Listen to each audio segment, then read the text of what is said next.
How about a great round of applause for Greg Dildilian? Thank you, Dennis, for that kind welcome. It's a great honor and privilege to be here tonight in this room talking to all of you. And I just want to say that to John, I always thought you've led by example. And I really appreciate that because you've always tried to raise the bar in whatever you do.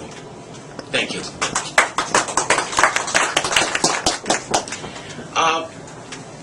I'm going to start out tonight. I'm going to be very brief because I do want to listen to your comments, and I'd like to know what you expect from a U.S. Congressman. This is a big role, and it's going to become ever more important in the future years of this country. But I want to start out by reading something. Dennis had mentioned that I formed a group, Pinecone Conservatives. That's people involved and energized for conservative organization nationwide. PineconeConservatives.org is the website. But I've been writing about history for some time. And I started on this quest about 6 years ago. And I came across a letter that was very poignant. And I think that this letter in itself can be used today if we just change a few of the words. But this letter was written by John Adams, and it was sent to Thomas Jefferson on August 24th, 1815. In this letter, he said, and I quote, "As to the history of the Revolution, my ideas may be peculiar, perhaps singular. What do we mean by the Revolution? The war?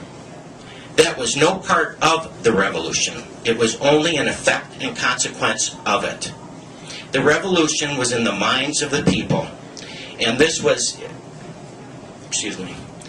and this was effected from the years 1761 to 1775. In the course of 15 years before a drop of blood was drawn at Lexington. The records of 13 legislatures, the pamphlets, newspapers, in all the colonies ought to be considered. They ought to be consulted during that period to ascertain the steps by which the public opinion was enlightened and informed concerning the authority of Parliament over the colonies." The last two words, Parliament and colonies, can be changed to government and the citizenry. And that's why this letter is important. And although I'm not reading the whole context, this was the part that really struck out at me, and I've remembered this for about 6 years now. You know, we understand these words because we're all Republicans and we're all conservatives, and that's why we're here tonight in this room. We're questioning our government, and in the process, we're defending our Constitution. Just think about that. We have that right. And I'm so glad that every month with these groups, and I go around to many more groups, that everybody is starting to tune into that because it's so important to question our government. We can never cease doing that. You know, this room and this station means a lot to me in my life. As a kid, I used to play down by those tracks. And when we left for vacation, my family and I, we walked through these doors. But one day, this train station closed. And some people thought it was progress, but those trains passed this station by. And this building fell vacant. Until somebody had an idea. And Senator Papa George used these words a couple times tonight, free enterprise and capitalism. Somebody used free enterprise and capitalism to create this restaurant. He built something within these walls of a vacant building. And now when I drive up to this parking lot, the parking lot is filled to capacity. People are in here conducting commerce. People are in here questioning the government. And people are in here celebrating their lives. And that's a great thing about America. And that's the things that we can't forget about. However, some would have you believe that government should have built this restaurant. And that when government does that, government then has the obligation and the right to say who works, when they work, and what they work for. And when that happens, government then can serve the menu that they want to serve to you. And they've done it with health care. They've done it through the nationalization of some of our industries, and they for sure have done it with education. It is now a menu, and we don't have any more choices. You know, this country, we have to go through a huge paradigm shift. And part of that paradigm shift is to start educating and talking about the Constitution and articulating what that Constitution means. And a big part of that is that the Constitution doesn't put limits on us. It puts limits on the government. And we have to start electing people that understand that. And that's the prism that I will use when I go to Washington. That's where I will set the bar with my colleagues, and that's the discussion I will have when a bill does pass my desk, and I will read those bills. Because there's one thing. I'm not running from liberty. I'm running for liberty. Thank you very much. Now, I want to answer some of your questions. I know my discussion was very short tonight, but it's important for me to know. Yes, Chris? You said you wanted to know what we'd like our congressman to be, what we'd like to see. Mm-hmm. I'm going to be very direct. A good portion of our congressional delegation from Michigan are a bunch of wankers. What we want are people that are going to work for us, be honest with us, not put their ego before everything else. Being in Congress should be a situation where you lead by serving. You want points for servitude. You don't want the ego to be what you're known for. And we definitely have people in Congress from this state who are known to be there primarily to serve their egos. It's a big thing. It's a big attitude. Well, I certainly agree. And anybody that knows me will know that I'm sometimes pretty low-key. And I'm very comfortable in my skin. I would say that my ego is always checked every morning. But, you know, to your point earlier in your question, it used to be that the representatives were sent by their local communities to Washington. And these people, they own businesses, these people worked on the wharves, and they had farms. And they'd go to Washington and serve a few months. But they couldn't wait to get back to their homes, and they couldn't wait to report back to the people that they served. And you bring up a very, very good point. Our congressmen, our representatives, do not represent us anymore. And that's why we have to depend on our Constitution. We have to start discussing the Constitution and know what the rights in that Constitution gives to us. We have to start questioning what our representatives are doing, and not just say, oh, well, you know, he voted this way this time. Maybe he'll vote differently next time. And I'll make a commitment. I will read every bill, and I will listen to any voice that contacts me, and I will be active in my community. I will be active as a congressman coming back, and I will be talking to people. This is something that I think that a representative, it's hard work, but this is something that a representative must do. He's got to have the pulse on his community. And he can't be afraid to say, well, I'm going to vote this way this time because this is what I feel. But it's up to you to keep that representative in check as well. Yeah, do you believe that the Constitution is a living document, or do you believe in the original intent? And if you do believe in the original intent, would you ever vote for something that's not in the enumerated powers? For example, the federal government has no business in education. Would you vote for a bill that funded the Department of Education? I would like to dismantle the Department of Education. There's something called states' rights, and I believe Deb DeBacker's, very active in that area. But no, I believe that there is an original intent, and that's why I read this letter. And that's why this letter is so poignant, because before our revolution, we had people, much like ourselves, gather. And they were talking about Parliament. And they were discussing the abuses, tyranny and oppression, liberty and freedom. And these are words that some of us use, and these are words that some of us have forgotten. And I think that more people have forgotten the words liberty and freedom and are just going along with tyranny and oppression. Did I answer your question? Yeah, perfect. As a congressman, will you pay attention to the Federal Reserve and understand it and try to return our money system back to Congress so that we can have some hope of having a money system that works for the people Yes. instead of the financiers? Yes. to your point, Congress is the authorization. They provide the authorization for any spending in the country, and I believe that we have to go back to those roots. It's taken us 80 to 100 years to get to this point in this country, and it's not going to happen with one election to turn it around. But it's a start. It might take another 80 or 100 years, but that's why we're here tonight. That's why we're dedicated. That's why we're in this room. Yes, good evening. Which do you consider to be the 3 or 4 worst mistakes that the Republican Party made during these last elections? Oh my gosh. I'm going to get into trouble here. Pam, you want to close? No. Remember, you're talking with family. Yeah. I did a lot of walking. In the primary.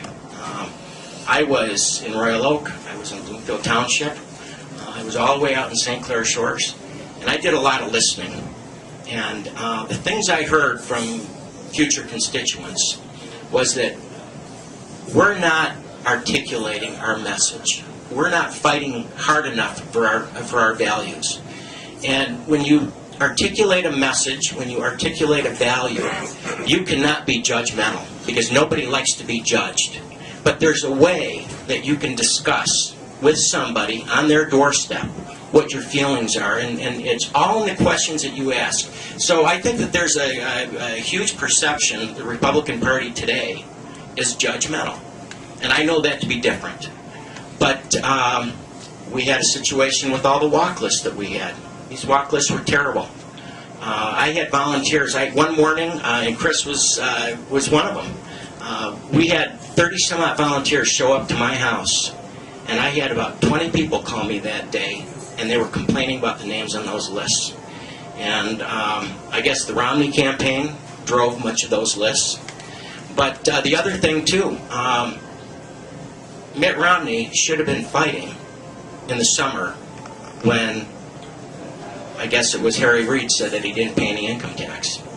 Now, I want to know where he got those records from, number one, but I guess that, this IRS situation is something that everybody is privy to in Washington.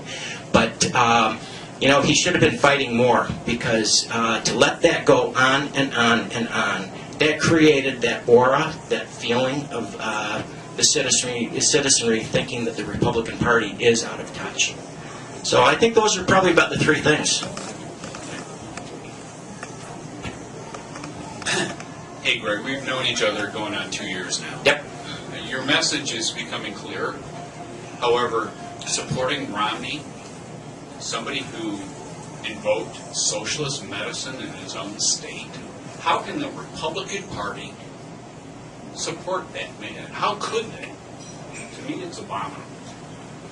Well, I think that,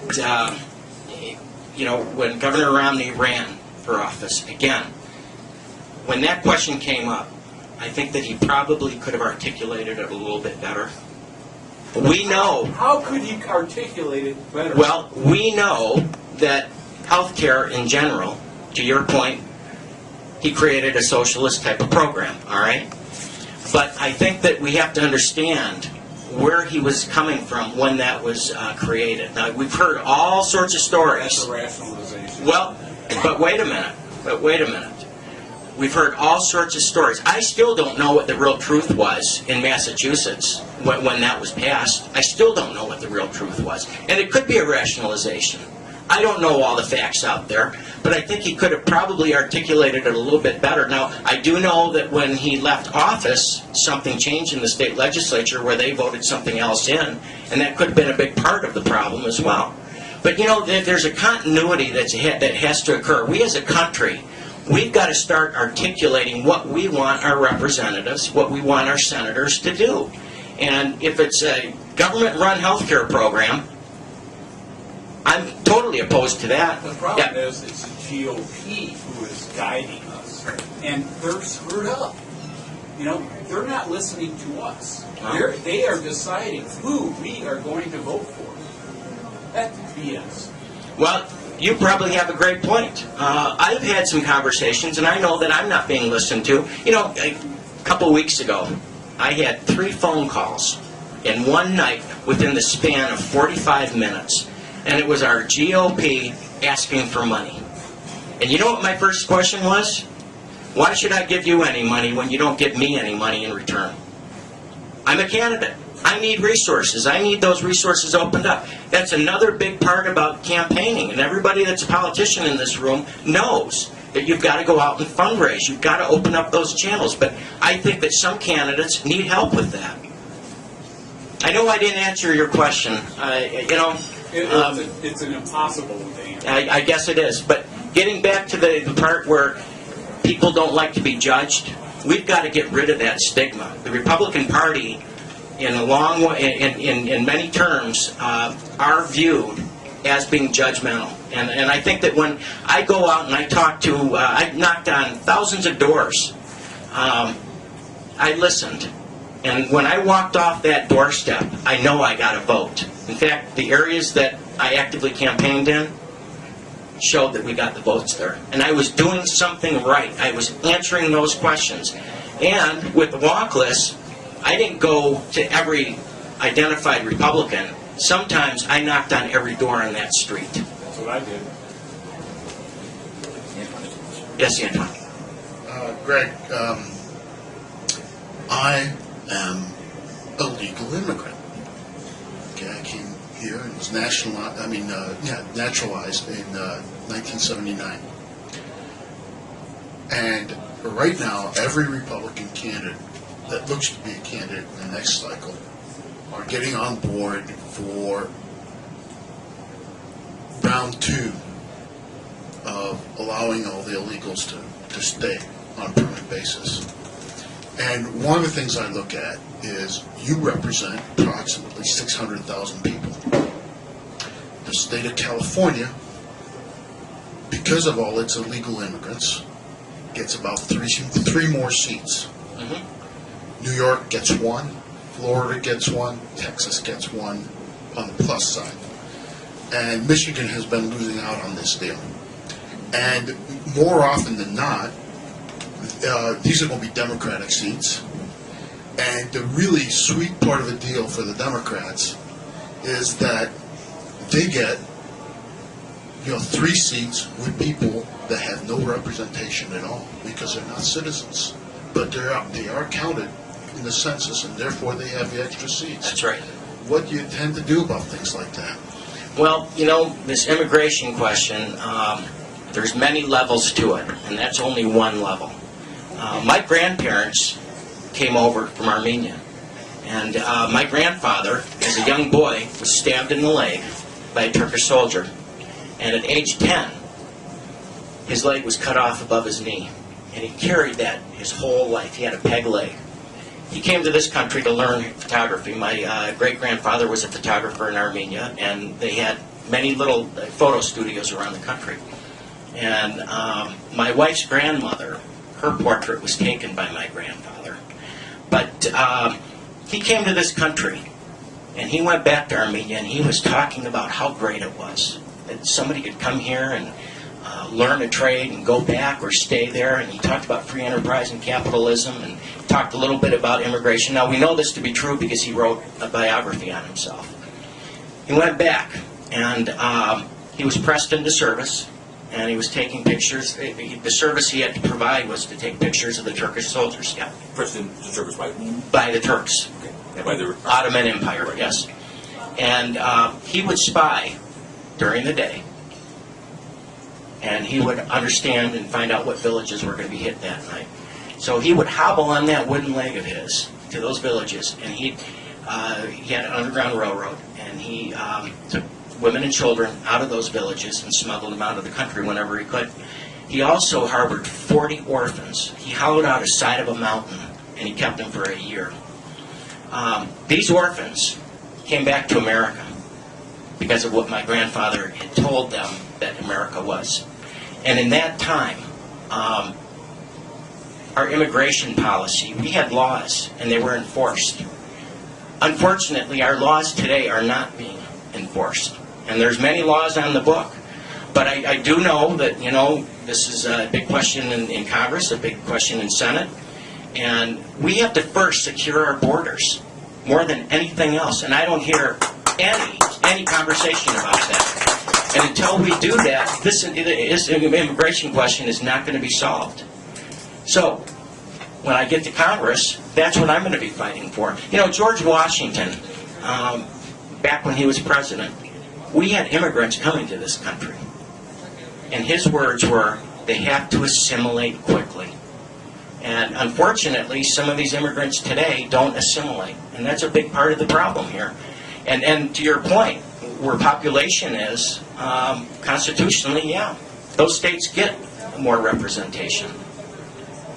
More money. And more money. Okay, Greg, I'd like to ask a question, if I may. I'll step over here.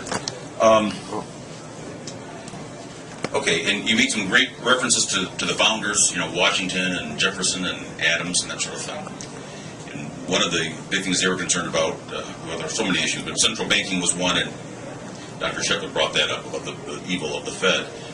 What about on both the foreign policy side of things and the government surveillance of the people side of things? Or do you see a connection between those two, and what would be in Congress, would you take a constitutional view of foreign policy and tell the president he can't go to war unless he gets a declaration of war, and would you keep these different bureaucracies away from us, either to abolish them or have some protection for the people according to the Constitution? Yes, and I am appalled by what I'm listening to on Fox News as to what I'm not listening to on the regular networks. I'm appalled at what the IRS is doing.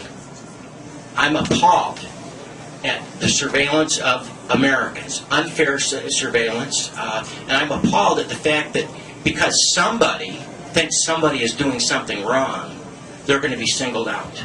That's not American. That's outside of our Constitution. And when I said that I'm going to raise the bar, and I'm going to talk about how the Constitution doesn't put limits on us, but it puts limits on our government. And that's the thing that we've got to understand, is that we have to put limits on the government. It's not a hard thing to do. It's an easy thing.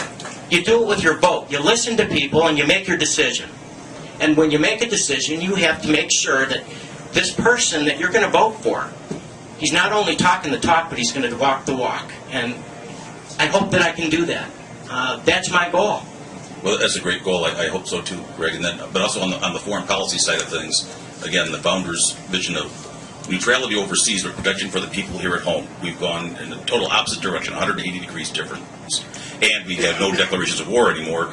Constitutionally, it's all violations. What would you do about that in Congress? You know, again, I go back to this letter. You have to consult the pamphlets, the things that were written. Our founding fathers used the word happy. And I think that our government is responsible to provide a happy growth atmosphere in this country. That's jobs. That's opportunity. That's prosperity. That's why our forefathers came here to begin with. Going back to my grandfather, he came to this country after having to leave his own country, his birth country. Came through New York, and he went across country to San Francisco. And my father picks up the story there. He always told us that, you know, Grandpa used to go out with a friend of his. And they'd go out into the fields, and they'd take pictures. They'd go up into the mountains. And my grandfather would come back and develop those pictures. Well, his friend was Ansel Adams. And you talk about an American success story. That can only happen in America. Now, with regards to our foreign policy, even back then, we had treaties and everything else during 1915, that period. And unfortunately, our foreign policy has always been based on containment. And we've got to change that direction. We've got to look at our founding fathers. George Washington said that we have to have an even hand. We can't treat one person or one country better than the other. And until we can start focusing on that and start reversing that trend, all we're going to do is just keep feeding this fire. So I agree that we have the Constitution and we've got to abide by that. But our foreign policy, until we can start answering those questions and start looking at this containment aspect, nothing else is going to change. And as I said, it's not going to happen in one election. but it can happen over a series of elections. It's taken us 80 to 100 years to get to this point, and it's time that we start turning that around, and that's what 2014 is going to be all about for me. Well, how about that? How about a great round of applause for Greg? He did a tremendous job. Thank you. Oh, and you know, some of you have my card. Please keep that card because my number is in there, my website information. Please feel free to give me a call. I'm there, and I'm asking for your vote, and I'm asking for your support. And if anybody wants me to come into their home and talk to their neighbors, that's where this campaign is going to go. We're going to keep it local. We're going to keep it at the Main Street level because that's where change can happen. Thank you. One street communities in Oakland County that are now in the United. That's Bloomfield Township, and Bloomfield Township is connected by Beverly Hills and Berkeley, goes into Royal Oak, and all the way across the St. Clair Shores, back down to Grosse Pointe Shores, and I believe that there's 52 homes in Grosse Pointe Shores. And that was the first area that I walked because it was easy. There was only 52 homes. And then you draw a straight line pretty much west to Ferndale, back up to Royal Oak, and it's everything in between. A little bit of Warren and Sterling Heights. And you know, getting back to that, I'm glad you asked that, Pam. We've figured out what homes we can go talk to and what homes we can flip. But it's going to take money to do that, and it's going to take resources.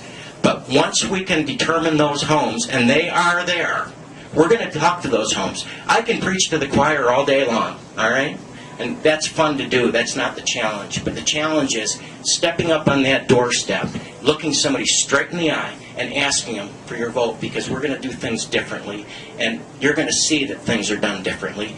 And if I don't do the job, guess what? You can vote me out of office. But at least let's give us a chance. That's all I ask for. Thank you. Very nice. Thank you, Mr. Greg.